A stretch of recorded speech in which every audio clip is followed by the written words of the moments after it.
Hey, welcome to my 30-day challenge of me becoming a data analyst. And today is day 13 में देखिए query toolbar in SQL. So SQL के अंदर basically अंदर होता है folder के अंदर जो भी फाइल्स होती है वो सेव होती है। सो सेव होने के अंदर कंपनी टू कंपनी वन, और ये है सेव के सेक्शन। तो जो भी सेव होता है सेक्शन होता है वो फोल्डर के अंदर जाता है। फिर यहाँ पर एडिट है तो फाइंड सेक्शन। तो सपोज यहाँ पर ये इसको डिलीट करेंगे और सिलेक्ट लिखेंगे, तो सिलेक्ट के अंदर जो कोड के अंदर सिलेक्ट है वो सिलेक्ट को आइडेंटिफाई करेगा। तो वो बेसिकली बहुत बड़े कोड्स होते हैं उसके अंदर होता है। फिर रिप्लेस वैल्यू सपोज सिलेक्ट है, सिलेक्ट के अंदर इंसर्ट डालेंगे तो इंसर्ट को हम लोग रिप्लेस कर सकते हैं, रिप्लेस ऑल भी कर सकते हैं।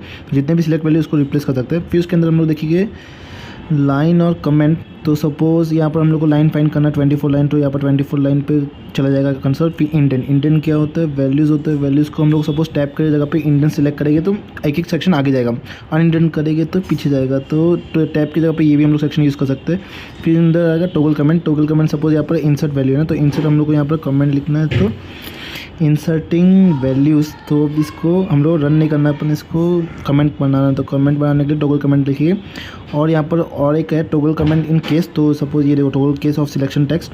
तो यहाँ पर ये जो कैपिटल में उसको स्मॉल हो जाएगा, स्मॉल है उसको कैपिटल में हो जाएगा, स्मॉल कैपिटल। और यहाँ पर ये इंसर्ट को उसको भी कैपिटल स्मॉल हो गया और वापस करेंगे तो कैपिटल हो गया। तो डबल टैप में फिर क्वेरी तो हम लोग करेंगे नहीं, क्योंकि क्लियर क्वेरी करेंगे तो यहाँ पर सब डिलीट हो जाएगा। तो सपोज हम लोग को यहाँ पर फॉर्मेट करना, तो ये फॉर्मेट हो गया। तो फॉर्मेटिंग बेसिकली कोड को एकदम सिंप्लीफाई कर देता है और एक राइट फॉर्मेटिंग में ला देता है। तो क्लियर क्वेरी कर सकते हैं या फिर हम लोग डायरेक्ट टेबल फॉर्मेट भी ड्रॉप टेबल कर सकते हैं। फिर यहाँ पर रन है वगैरह। फिर यहाँ पर एक एक्सप्लेन है, तो एक्सप्लेन कोड सपोज यहाँ पर ये कोड है, इसमें हम लोग एक्सप्लेन करेंगे। तो यहाँ पर दिखा रहा है कि एम्प्लॉय के टेबल के अंदर कुछ तो एम्प्लॉय टेबल में अपडेट हो रहा है, और ड्रॉप टेबल करेंगे तो वो इतना नहीं होगा।